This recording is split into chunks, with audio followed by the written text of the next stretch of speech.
Welcome to Mayor Mitch Landrieu's 2016 State of the City Address.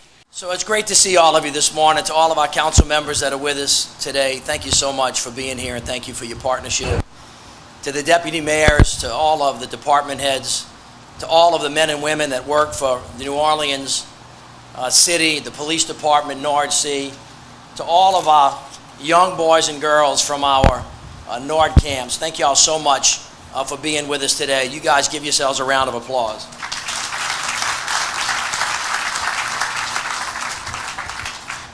I have so much to say to all of you and so little time to say it. We have so much to do together, yet so little time to get it all done.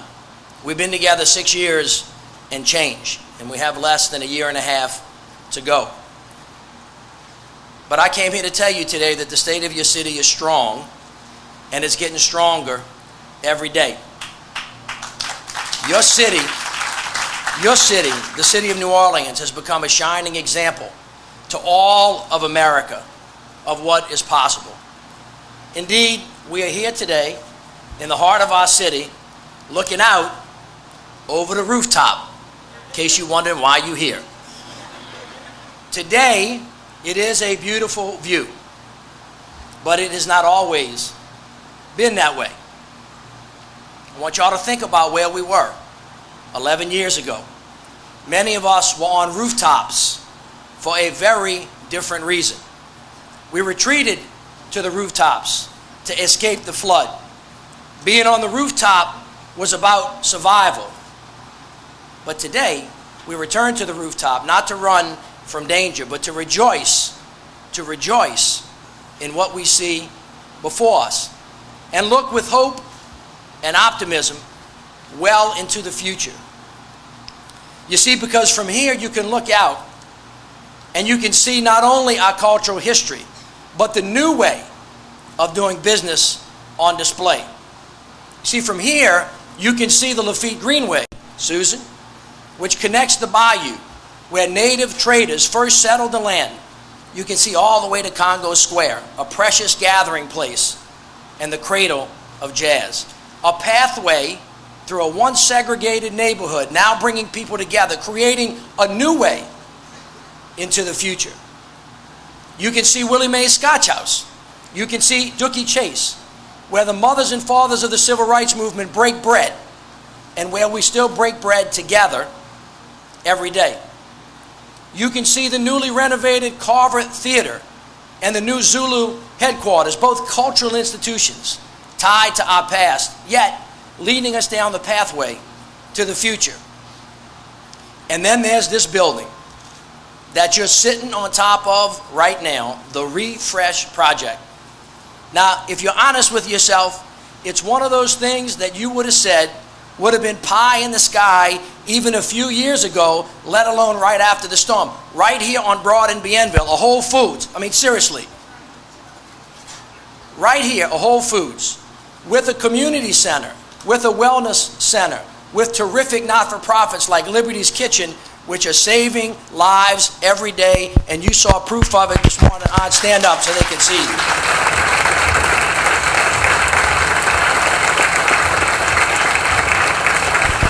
It works.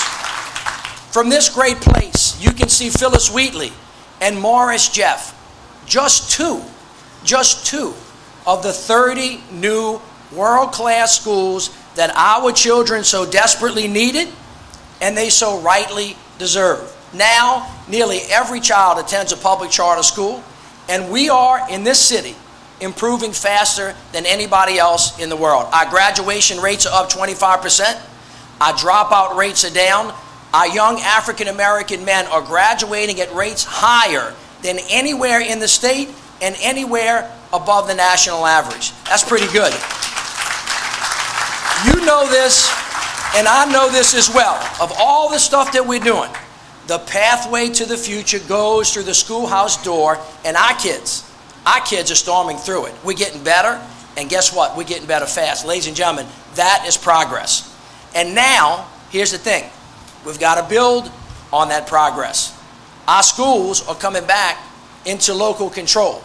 And in the fall, we have to elect an outstanding school board that will build on the strong foundation that's already in place, remaining and maintaining choice and autonomy so our kids can have the future that they deserve. We must not go back.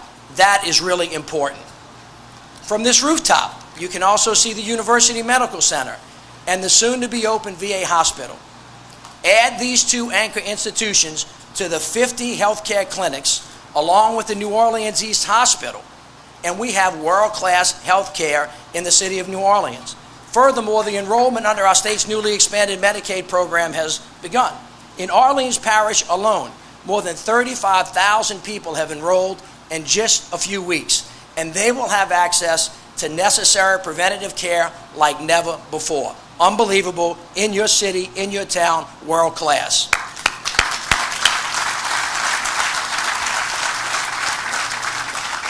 Plus, here's the thing about Medicaid expansion. It's also going to help us expand our economy.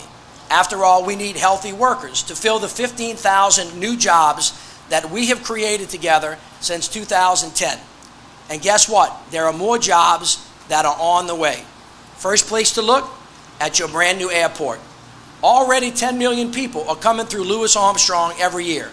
This is a record. This is a new record, but here's the thing. I actually think we can do more. We might be able to double it.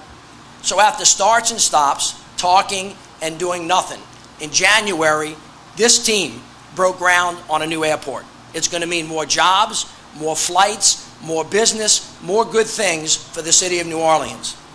The second major jobs project that I want to highlight today is the World Trade Center redevelopment. Many have tried and failed to redevelop this property, and guess what? A lot of people have tried and are still trying to stop us. But hear this, with our partners, we're going to get this done. This means a $364 million investment, 1,600 construction jobs, 400 permanent jobs, and aggressive DBE goals. It is time to break ground on the Four Seasons. And now you can add the jobs at the airport and the World Trade Center to one of our other major assets that is underappreciated. It's called the Port of New Orleans. As the crown jewel in one of the world's largest port systems, what happens on the river is not only vital to the state economy, it's vital to the nation's economy as well. And it's even more important now that the Panama Canal is widening and we're expanding our relationship with Cuba.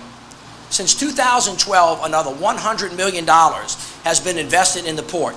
We just opened a massive new terminal with space for 2,000 more huge shipping containers. This means more jobs, faster movement of goods, which even means more business and more jobs for us. And beyond these major projects, we're also diversifying our economy with digital media, biosciences, and water management. This, ladies and gentlemen, is what a strong, diverse, 21st century economy looks like. And getting people from those jobs, getting to those jobs is important as well. That's why we've also announced a major expansion of public transit with more overnight RTA services, more buses, busiest routes with a brand new airport line. Plus this fall, there's going to be a new streetcar line on Rampart Street in St. Claude, y'all. We coming. We coming. We already have the one on Loyola Avenue. We've gone from 5 miles of bike lanes in this city to 100 miles. And finally, we have 2 new pedestrian ferries on the way with a brand new ferry terminal on what will be a redesigned riverfront. So here's the thing. We're rocking it in the air, we're rocking it on the water, and we're rocking it on the ground. Huh?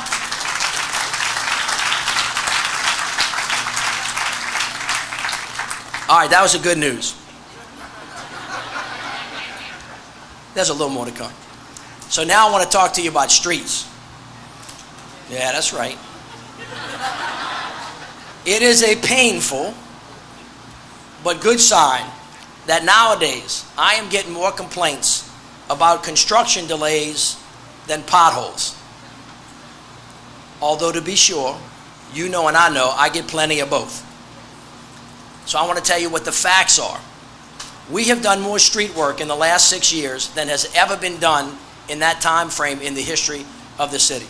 267 street projects have been completed, 122 miles of streets have been paved, and hold your seat now, 270,000 potholes have been filled. Are you feeling me? And because of our work with FEMA, there's more to come, so everybody needs to brace themselves. After literally hundreds of meetings and conference calls, we have negotiated an historic $2 billion lump sum settlement, which I think is the largest in the history of the country, from FEMA for interior streets. For years to come, council members, we will have funding to pay for continuous and robust work on potholes, sewer line, and street repairs. And here's the thing, that means more construction. So let me apologize now for the inconvenience that we are going to have, because that is the price we pay for progress that we, you, I, my mama, demands. Yet no one should be fooled. To fix all their streets is going to require billions on top of the $2 billion that we've already gotten from FEMA. We're going to eventually need more money. It's pretty simple. So I have asked the Fix My Streets Working Group to develop a master plan. They're going to continue to meet this summer looking at innovative ideas for local infrastructure. But any long-term solution always starts with the reforms that me, the council, and the legislature have worked on to date. Due to a $6 billion building boom in your city of New Orleans, we have seen growth in local sales tax revenue. We have also together fixed the firefighters' pension fund. We've made hard decisions to close a $100 million budget gap from the previous administration. Now, in your city, our S&P credit rating has been upgraded 3 times since 2010. That's almost unheard of. It is now, in your city, an A+.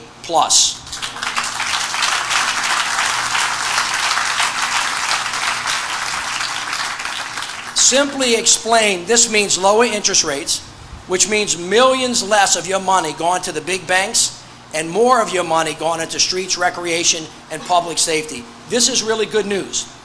But we need to do even more to reform and realign our city's finances in the long term. Now, I want to discuss with you 2 of our priorities that, in my opinion, are much more difficult. One of them is affordable public housing. The other is public safety. In recent years together, we have invested over $1 billion on affordable public housing. Projects big and small, like the 78-unit Bastion development for injured veterans that we're breaking ground on today in Gentilly. Yep. To the complete, and I mean complete, reinvention of what we used to call the 4 housing projects, the big 4. The point was not to rebuild it the way it was, but the way it should have always been. Because even before Katrina, our public housing was in disrepair. It wasn't what the people of New Orleans needed or deserved. Now, not only are there beautiful new affordable apartments in much safer neighborhoods, but there is so much more. Look at the Faubourg Lafitte.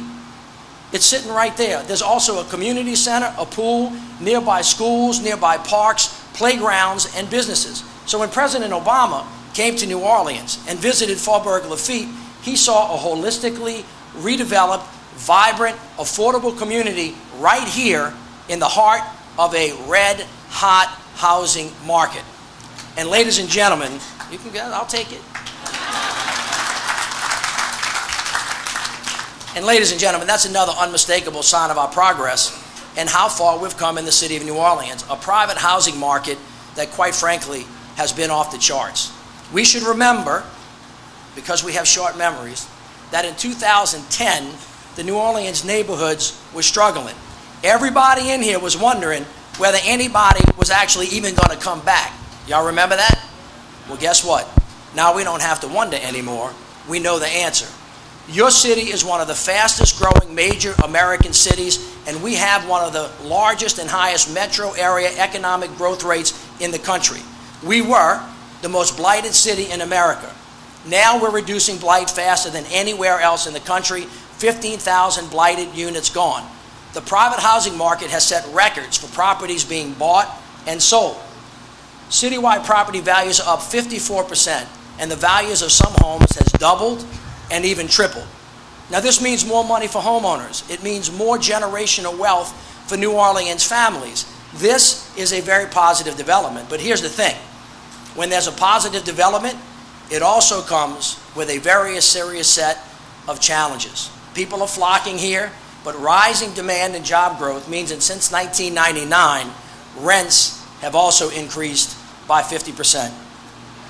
And here's the problem. Wages are essentially flat. So when you have low wages and high housing costs, it means many of our other neighbors have to pay more than 50% of their income just on housing costs. And everybody here knows this is unsustainable and has to be fixed. So in close collaboration with our partners, we have developed, and today we are announcing a new 5-year housing plan. In the first 2 years, we will create or preserve another 4,000 affordable housing units for the working men and women of the city of New Orleans.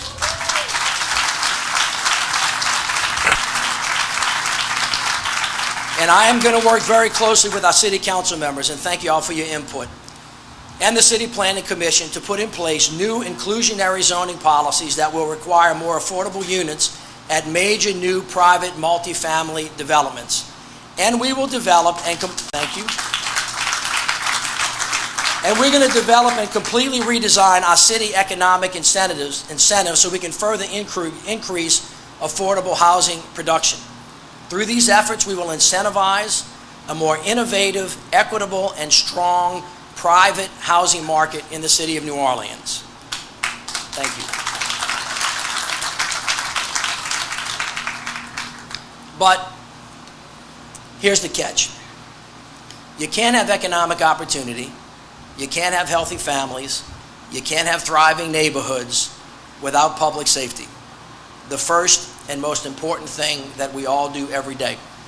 Since taking office, we have moved quickly and boldly to implement and develop broad solutions. To this end, as you know, we are making dramatic changes at the police department to prevent another Danziger Bridge tragedy, to improve community police relations. And we are implementing the New Orleans Police Department consent decree.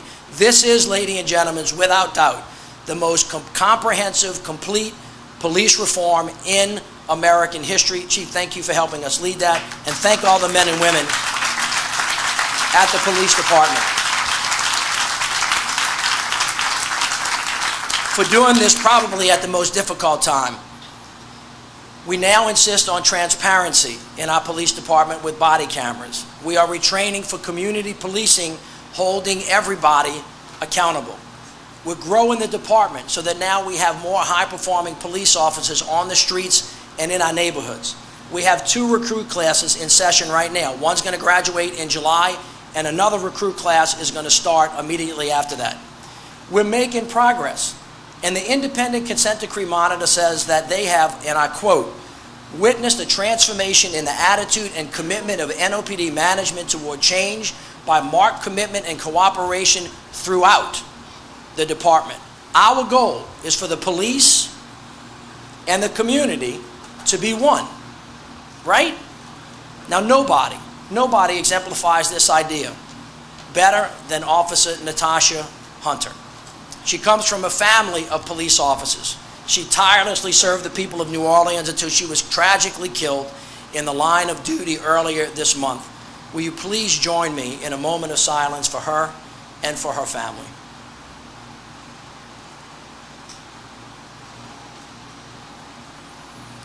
Thank you. And to the men and women of the NOPD, thank you so much. But here's the thing. Making our city safe goes beyond drastically improving the New Orleans Police Department, and we all know it. That is why we have introduced Nola for Life. It is an aggressive, comprehensive, broad murder reduction strategy. Through Nola for Life, we've combined the entire criminal justice system into one multi-agency gang unit. Led by the New Orleans Police Department, this special unit also includes state troopers, the Sheriff's Office, the State Department of Corrections, Probation and Parole, the U.S. Attorney, the U.S. Marshal, DEA, ATF, FBI, and the District Attorney. This is our new way of fighting organized violent criminals as one big team and one big fight against criminals like the 3NG Gang, the 110ers, the Young Melf Mafia, and many others who threaten the safety of the men, women, and children of the city of New Orleans. And ladies and gentlemen, let me tell you something. We are going to win this fight. We're going to win it. Moving forward with Council Members Williams, Council Member Gray, and other members, we have proposed a package of gun safety and responsibility ordinances meant to protect kids and keep guns out of the hands of criminals. Yeah? But really, at the end of the day, Nola for Life is about prevention, because we need to tackle the root causes of crime. To really make progress, we have to expand the circle of opportunity, and we have to bring people hope. That means connecting the 52% of African American men in our city who are not currently working to jobs that exist. To that end, we have invested in a first-rate jobs program calling Strive. And ladies and gentlemen, Strive is in the house.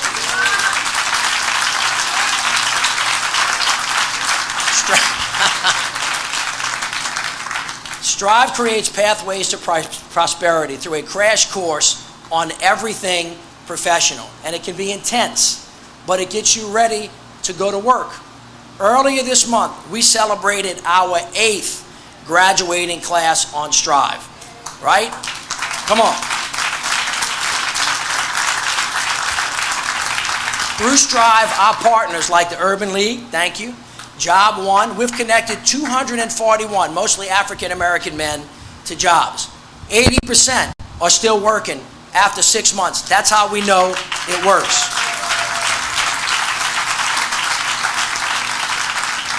One man named Ishmael came to Strive because he was sick of being in the game. Now we hired him. He's been working at the Sewage and Water Board for more than 6 months, and he's doing great. Okay? Another example is Margaret. Margaret was a single mother of 5 children. Before Strive, she and her kids stayed at a homeless shelter. Now she's got a job, and she and her family have a safe place to live.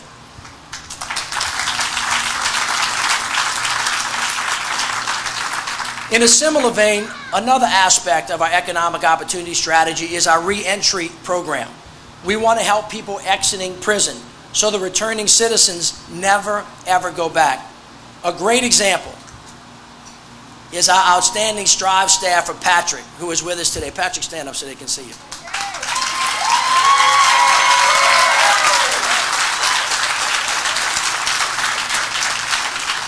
Patrick served 13 years in prison.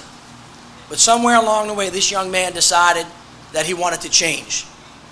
That he wanted to change his life and others and to become a leader. While he was in prison, he not only got an associate's degree, but a culinary certification and a welding diploma. Hey, hang on now. And now he's helping to pick everybody back up just like he was picked up. He has helped hundreds of people change, and he is living proof of what is possible, and just like you are. Thank you.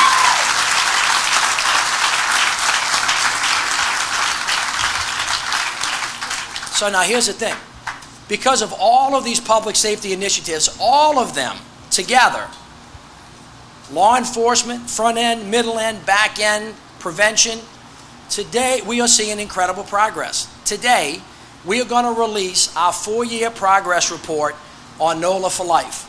And ladies and gentlemen, as you saw today, the work speaks for itself, but in case your eyes will not convince you, we have data to now support our work. The multi-agency gang unit has indicted 118 gang or group members, and now the word is out. In 2011, 55% of the murders were gang or group related. Now we have cut that in half. Violent gangs are getting the message. Stop the shooting or we're coming for you, and we are going to get you. Last year, crime was down. And halfway through 2016, listen to me now, halfway through 2016, we are again on track to have the lowest number of murders in your city since 1971.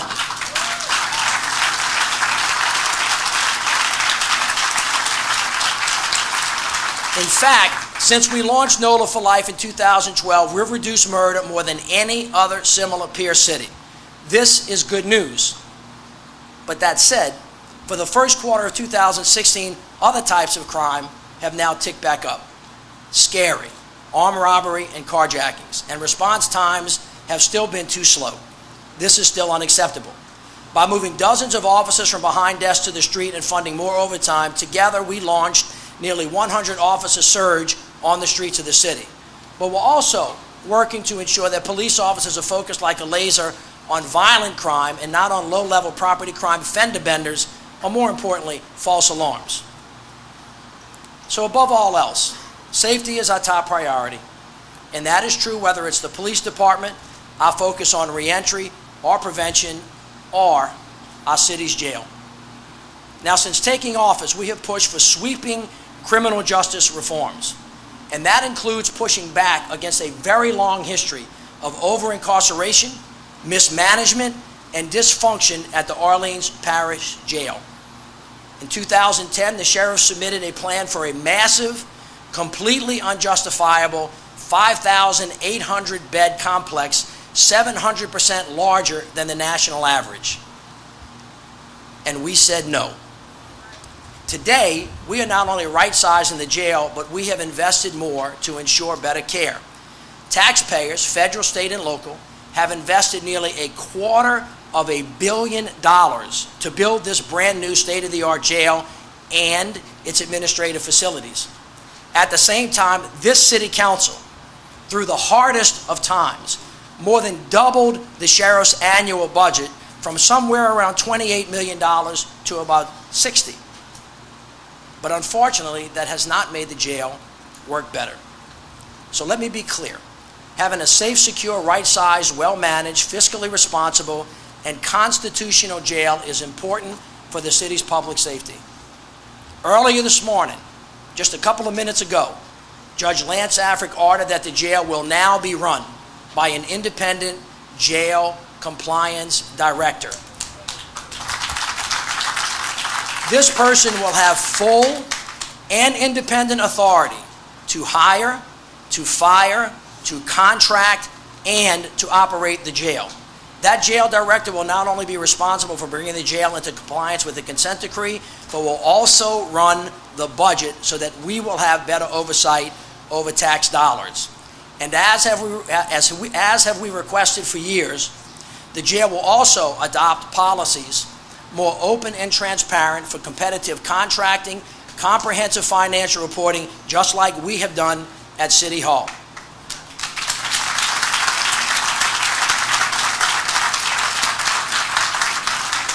We the city will also work directly with the director to overhaul the off-duty details, as was done with NOPD.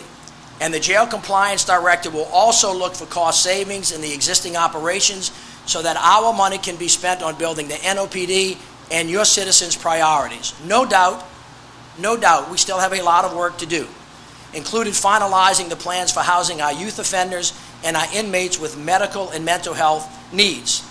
But this, ladies and gentlemen, is a transformative and major step forward for our city. It is unbelievable. With this settlement and our ability to move forward with right-sizing and making our jail safer and more secure, our criminal system will be undergoing a complete and total overhaul. Think about it, a growing and reformed NOPD, an overhauled youth study center with a new facility and better programming, the right sizing of our courts, juvenile, municipal, and traffic, and now a pathway forward for a new constitutional jail.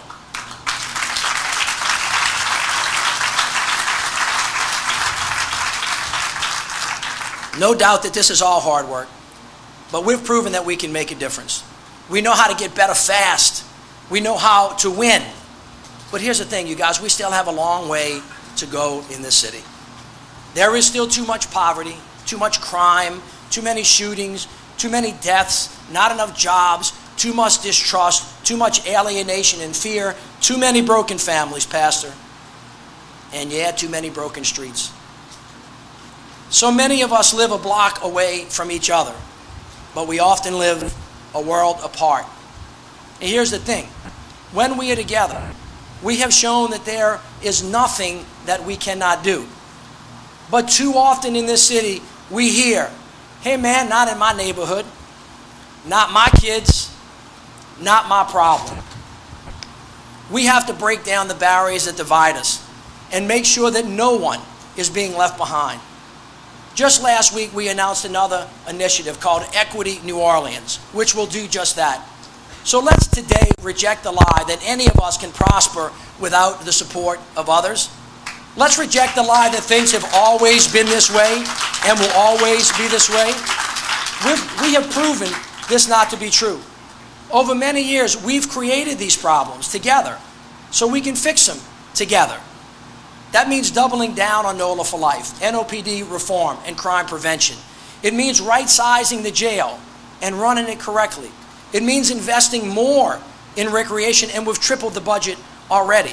It means creating more jobs. It means reducing the number of homeless people on our streets. It means engaging the private sector to devote more time and energy to economic opportunity strategies. It means encouraging our businesses to pay higher wages. And it means implementing our new housing strategy. Because here is the truth. The state of our city is strong, and it's getting stronger every day. And while we have a long way to go, I am confident that the wind is at our back. Because here's the thing. Listen to me. Demographics are destiny. And the data shows that in 2050, 70% of the world's populations will be living in cities like New Orleans. Cities that will attract people, create jobs, they grow wealth. They are cities that will be open, inviting, tolerant, entrepreneurial, creative, healthy, and smart. And most importantly, culturally rich and authentic. There is no city better poised to benefit from this seismic demographic tsunami than your city, the city of New Orleans.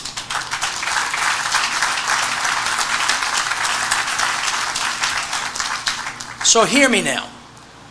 The future does not belong to a city that closes its doors to those seeking refuge. The future does not belong to a city that closes its heart to our Hispanic brothers and sisters who helped us rebuild our homes after Katrina and who are doing so today.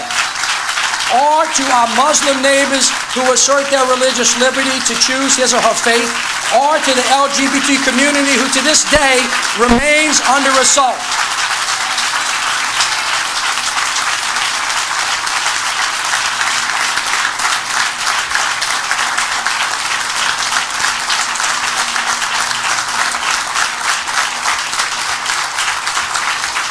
Thank you. I'm not finished yet.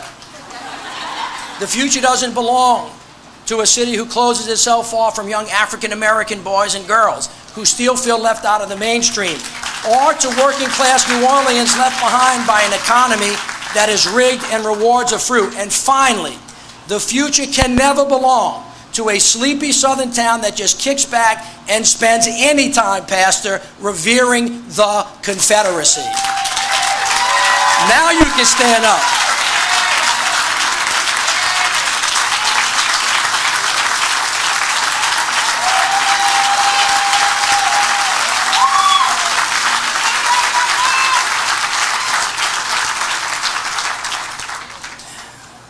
The truth is really simple. Our diversity is New Orleans' greatest strength, not a weakness. We have a wonderful future together, but not much of one on our own. This, ladies and gentlemen, is a time for choosing. We have to move boldly. We have to move courageously into the next New Orleans century. We must take care of our own business and work to break down the barriers that have kept us apart for so long. We have already come so far. Remember what it must have looked like from this roof 11 years ago following Katrina. It was death. It was desperation. I've told this story many times before about a woman I met in a boat in the lower Ninth Ward. She was wet. She was covered with nothing but a tattered dress. All she was doing was clutching the clock. And I asked her, I said, why are you holding on to that clock so tightly? She said, baby, I done lost everything. I got nothing. but at least I know what time it is.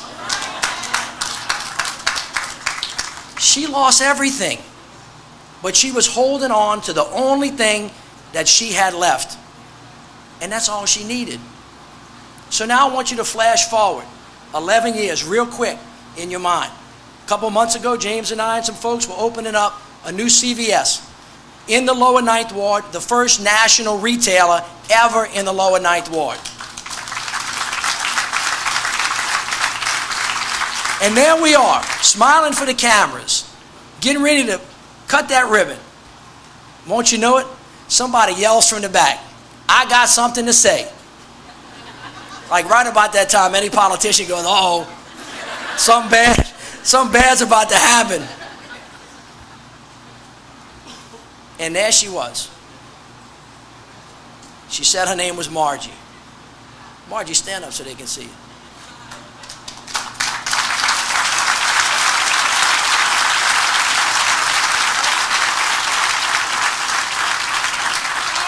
She said that she was the lady with the clock.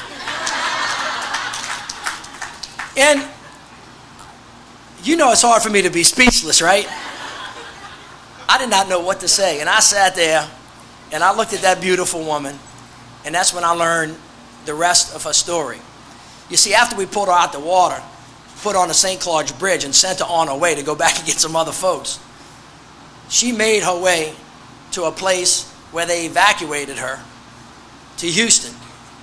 Now somehow she made it all the way to Philadelphia. She didn't tell me how that happened, but she will. She had surgery. Before she could get back to New Orleans, her husband passed away. It was a long and winding road. But you know what? She found her way back home. Now she is home in the same house in the lower 9 where she and I first met 11 years ago. And as we talked, as I listened to her, it really hit me how far we have come. You see, because in Margie's face, you see New Orleans. I see the determination of a people who would never let go of this precious place that we call home. Together we can create a city of our dreams, but it's going to take everything that we have. Yeah, we have a lot of challenges ahead, but we have reason to be hopeful because here's what we know, Patrina, joy cometh in the morning.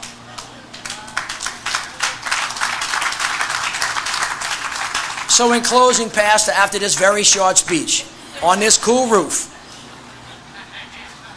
let me just say that in 6 years we have balanced budgets, we have reduced spending, we have streamlined government, we have consolidated boards and commissions. That's not easy for the council members. Hard stuff. We have reformed pensions, transformed procurement practices to eliminate corruption, redesigned and recreated the Aviation Board, the Public Belt Railroad, Nord C, Nola Business Alliance, the New Orleans Police Department, the Sewerage and Water Board, and starting today, the jail. On a more macro level, we have completely overhauled our education system and our healthcare systems, and will continue to strengthen every day the jobs we create in our economy. So yes, the state of New Orleans, your city, is stronger than it has been in 65 years. And ladies and gentlemen, every day it's getting stronger. We have changed. We have changed. We've changed from a way that did not work to a new way. We have turned the city around, and we have successfully laid a foundation for our future growth. Now all we have to do is just keep going. We're only going to get there, moving forward together. And guess what? We cannot leave anybody behind. So ladies and gentlemen, here's the thing. The speech is over. I know it's hot, but here's what we're going to do. It is time to get back to work. Thank you very much.